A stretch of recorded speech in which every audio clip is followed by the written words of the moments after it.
He sent somebody through somebody else to try to get in contact with me, telling me enough is enough. Of a jury in the Sean Diddy Combs case almost complete. Prosecutors are preparing for opening arguments on Monday, but they admit there's a snag. One of their key witnesses against the rapper appears to have gone missing. This comes as we learn that Combs' ex-girlfriend, who was seen on video, is pregnant. Here's Les Trent. Is a key witness in the Sean Diddy Combs trial backing out? Victim number 3, as she's called, was set to testify against the music mogul. The name of victim number 3 was going to be revealed when she took the stand, but the woman has apparently gone missing, and prosecutors say they've been unable to reach her. People just get nervous, and this person could just be nervous and just has had second thoughts. If the prosecutor can't find this witness, how might it affect the case? Look, I don't think it's going to have a tremendous effect. The prosecution is going to call a number of alleged victims. So look, this is just one less. Someone else is also getting cold feet. A juror sent an email to the judge asking to be removed from the panel for issues of personal well-being. So literally just leaving the federal courthouse, lots happened today. The big thing is there is still no jury. Diddy's carefully constructed empire is crumbling before our eyes as witnesses mysteriously disappear and terrified jurors frantically back out of his high-profile trial. The once-untouchable music mogul is now reportedly unleashing a desperate campaign against anyone who dares speak against him.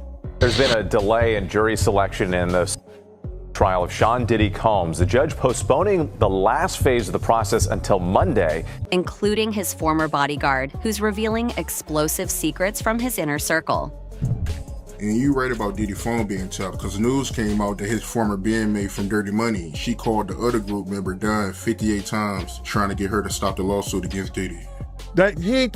She ain't the only one he was trying to get in contact with. You understand? He sent somebody through somebody else to try to get in contact with me, telling me enough is enough. Oh, okay. You tell Big Mama that enough is enough. You can't tell Wolf Mama enough is enough. You tell D Ferg Mama enough is enough. You understand? You tell all those people who supported you and they survivors, enough is enough. You didn't tell me about this. So he tried to get somebody to reach out to you? No, I got a phone call from Kirk Burroughs. And Kirk Burroughs, and I ain't gonna even get this guy no play. Not Kirk Burroughs, but one of the Puff dudes that I know that's real close to him said, Kirk told me, yo, he wanna reach out to you, Gene. He wanna speak to you. I said, speak to me for what? What do you want to speak to me for? If he's trying to speak to me, it's for Puff. Point blank. I know the dude. I know how close he is to Puff. He's been with Puff from day one. So he ain't got nothing to say to me, bro. But Kirk Burroughs did say to me that the dude said enough is enough. When do it becomes enough? With Cassie Ventura potentially requiring witness protection and crucial testimony hanging in the balance, the trial that could expose decades of alleged mistreatment and manipulation has been dramatically delayed, sending shockwaves through the entertainment industry. As federal prosecutors scramble to salvage their case, disturbing questions emerge about just how far Diddy might go to silence those who know his darkest secrets. This is relayed to me by Kirk Burroughs. This guy is like this with Diddy. You seen him on Drink Champs with him. You see him walking the streets in Miami with him, the whole 9 yards. So I'm saying to him, what does he want to talk to me for? He ain't got nothing to say to me. He said, yo, Gene, he said enough is enough. You know what I'm saying? Enough is enough to what? And I told Kirk Burroughs, yo, if he I said, he don't want to talk to me for himself. He wants to talk to me for Diddy. And I ain't got nothing to say to him. He ain't said enough is enough to Wolf Mother when he cursed out and told her all kinds of shit. Did he say enough to Big's mother? The walls are closing in on Sean Diddy Combs. Prosecutors preparing for opening arguments dropped a bombshell. A key witness, known only as victim number 3, has suddenly gone missing without a trace. Victim number 3, as she's called, was set to testify against the music mogul. The name of victim number 3 was going to be revealed when she took the stand, but the woman has apparently gone missing, and prosecutors say they've been unable to reach her. People just get nervous, and this person could just be nervous and just has had second thoughts. If the prosecutor can't find this witness, how might it affect the case?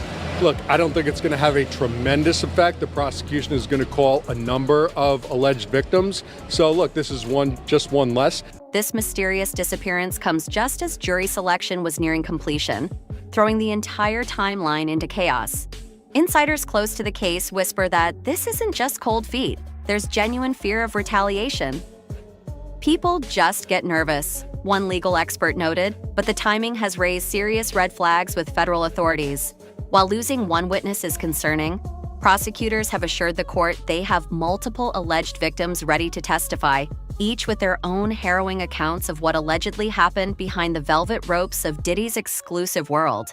The prosecution seems determined to proceed despite these setbacks, suggesting the evidence they've gathered extends far beyond any single witness testimony. The missing witness isn't the only one getting cold feet. A juror desperately emailed the judge begging to be removed from the panel, citing issues of personal well-being.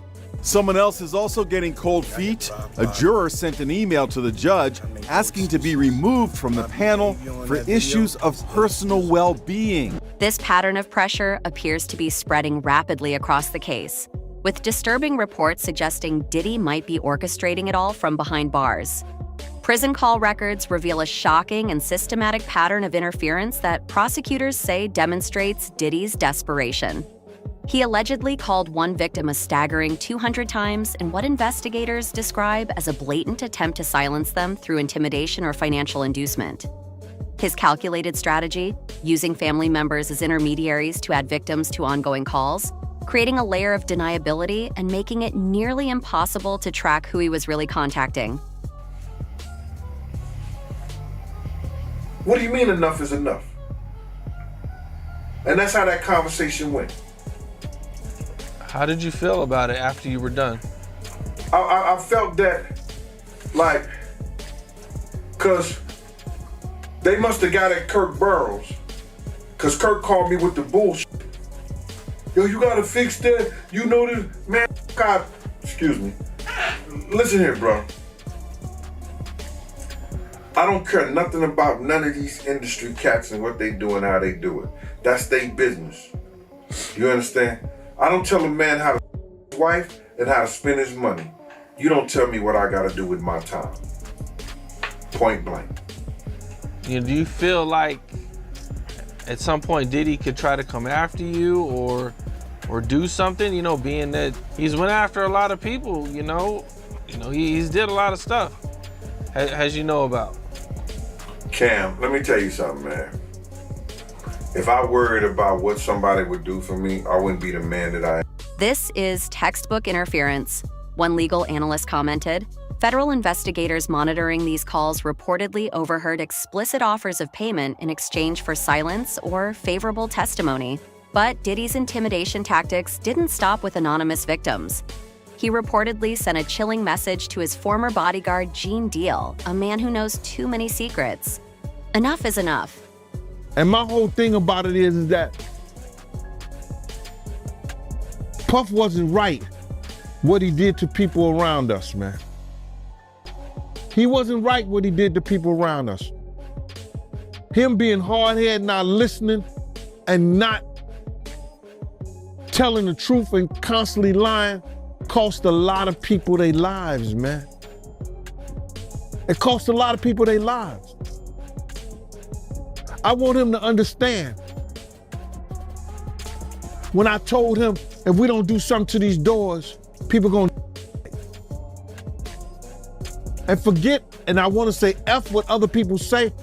Everybody know I told him that. Our whole crew know I told him that. From Slick to Nord, Bunny, Big Boy, Eddie, all the people that was with us that night know I told him that. 9 people end up dead. Those 3 words carried unmistakable weight coming from someone with Diddy's power and connections. Deal, who worked closely with Diddy for years, recounted receiving a call from Kirk Burrows, one of Diddy's closest associates. He wants to reach out to you, Deal was told. Deal immediately knew what was happening. If he's trying to speak to me, it's for Puff, point blank. The intimidation attempt backfired spectacularly, with Deal refusing to be silenced about what he witnessed during his time with the music mogul. As one of the few members of Diddy's inner circle who never signed a non-disclosure agreement, Deal has become a crucial voice exposing the dark reality behind the celebrity facade. "I don't care nothing about none of these industry cats," Deal firmly stated when asked if he feared retaliation. His insider knowledge runs deep, including disturbing accounts of what happened at Diddy's infamous gatherings. Deal recounted a horrifying New Year's party incident where drinks were being altered. After frantically searching for his girlfriend, he eventually found her unconscious in a car. "We started drinking this champagne and I didn't feel good," she told him after waking up. I'm looking for my kid's mother now. She said, Gene, we started drinking the champagne and I didn't feel good. And me and Debbie came here and went to sleep. Deal directly confronted Diddy about these dangerous practices but was ignored. Even more disturbing was his claim about another party where he warned Diddy about safety concerns. "If we don't do something to these doors, people going to tonight." According to Deal, 9 people ended up dead. The so-called private parties were reportedly governed by strict NDAS, creating an impenetrable wall of silence around Diddy's activities. Deal revealed that women working for Bad Boy Entertainment were allegedly being exploited to other record executives as part of a disturbing power exchange in the industry. A lot of these rappers, a lot of these industry people, anybody who does business nowadays with the internet, they have NDAs, Deal explained, pulling back the curtain on these common but rarely discussed industry practices. According to Deal, these non-disclosure agreements were comprehensive, prohibiting any discussion about Diddy, his family members, or business dealings with Sony and Bad Boy. Beyond the NDAs, Diddy reportedly employed the same calculated tactic when returning publishing rights to artists. They could get their rights back, but only if they agreed never to speak about Diddy, his family, or anything that happened at Bad Boy. "I'm gonna give y'all publishing, but y'all can't talk about Janice Combs, Justin Combs, Sony Bad Boy, or anything that happened," Deal recounted, revealing how silence was bought through financial leverage. And I know you ain't signed it. I know you ain't signed an NDA, clearly. But did he make his artists sign NDAs and people that work for him? Well, a lot of these rappers, a lot of these industry people, anybody who does business nowadays with the internet, they have NDAs, non-disclosure. That means that if you work for them, you around them, you can't disclose any of the information about them. It's the same thing that he gave to all his artists when he gave them their publishing back. I'm gonna give y'all publishing, but y'all can't talk about Janice Combs, Justin Combs, Sony, Bad Boy, or anything that happened. Y'all can't talk about none of that. But there's some artists that didn't say anything, that didn't sign it, and they able to talk about anything they want to. These sophisticated legal maneuvers effectively created a protective shield around Diddy's operations for decades, preventing countless potential witnesses from coming forward with allegations. However, Deal noted that some artists refused to sign these agreements, leaving them free to share their experiences. A factor that may prove critical as more industry figures decide whether to break their silence as the trial proceeds. The trial has sent seismic shockwaves through celebrity circles, as prosecutors revealed a list of over 100 high-profile names who might be referenced during proceedings. Michael B. Jordan, Kanye West, and Mike Myers were among those named. Here's why Michael B. Jordan, Kanye West, and more celebrities were name-dropped at Sean Diddy Combs' trial. As jury selection in the mogul trial got underway May 5th in New York, NBC News reports prospective jurors were shown a list of more than 100 names of people and places that may be referenced during the trial, including actors Michael B. Jordan, Mike Myers, and rapper Kanye West. While the aforementioned celebrities are not implicated in the case, the potential jurors were asked whether they knew any of the names listed and whether it would impact their ability to be impartial, per the outlet. Attorneys did not share an explanation for the list. Though none are implicated in any wrongdoing. Even more surprising, Robert Downey Jr.'s name emerged during jury selection when a potential juror mentioned knowing someone with the same name from high school. Court observers noted that while Downey and Diddy have been photographed together publicly, Reports indicate the actor never attended Diddy's notorious parties. Just today, the name Robert Downey Jr. came up in court. When a prospective juror said that he knew a Robert Downey in high school, it was kind of funny. But Robert Downey, the actor, and Diddy apparently do know each other and have been seen together in public. But Robert Downey Jr. reportedly never attended Diddy's parties. So if he does figure into this trial somehow, it's going to be a lot of news to a lot of us. Mike Myers, another favorite Canadian, favorite actor, favorite comedian. He is on the jury question list as well. And that, too, is a tongue-wagging mystery. This stunning development has sparked widespread speculation about how these A-list celebrities might be connected to the case. Legal experts suggest the prosecution may be laying groundwork to establish Diddy's far-reaching influence across entertainment and business circles. The parlor games have begun. One courtroom reporter noted, "Everybody is trying to connect the dots between the shiny famous names and the beleaguered rap star." The extensive celebrity list served another critical purpose, determining if potential jurors had any connections or preconceived notions about these individuals that might impact their impartiality. The vetting process reveals just how complicated this case is becoming, with potential testimony potentially involving dozens of high-profile figures who moved through Diddy's exclusive social orbit over his decades-long career. The list also included women who have taken legal action against Diddy, including his ex-girlfriend Cassie Ventura, whose mistreatment lawsuit was settled just one day after filing. With such prominent names potentially being drawn into testimony, some celebrities have reportedly begun distancing themselves from the spotlight.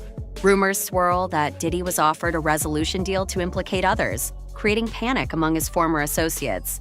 As his legal options narrow by the day, Diddy's defense team has shifted to increasingly desperate and contradictory strategies that legal experts describe as grasping at straws. Initially, they attempted an audacious claim that he couldn't be held liable for his actions due to being under the influence of substances, essentially arguing he didn't know what he was doing was wrong. What he's saying is that his mental capacity to commit the actions while he was impaired is part of why he's saying he should not be charged, explained one legal analyst tracking the case. A doctor was reportedly prepared to testify about how substances affected his cognitive function and memory, essentially arguing for diminished responsibility. When that approach faced immediate skepticism from prosecutors, Diddy's team executed a dramatic pivot to an equally controversial strategy, blaming the victims themselves. In a stunning courtroom exchange that left observers speechless, his attorney claimed there was mutual aggression in his relationship with Cassie Ventura, stating, "We are absolutely going to admit to conflict, but questioning, at what point does it become coercive?" The defense indicated they planned to submit 2 cell phone videos and what they called the corrected CNN footage of the infamous hotel surveillance tape showing Diddy assaulting Cassie. This victim-blaming approach seems particularly dubious given the widely circulated hotel surveillance footage, clearly showing Diddy physically assaulting Cassie in a hallway. "What we're seeing is a defense in complete disarray," commented one former prosecutor who has been following the case. "When your strategies contradict each other this dramatically, it suggests there's simply no coherent defense to be made against the evidence."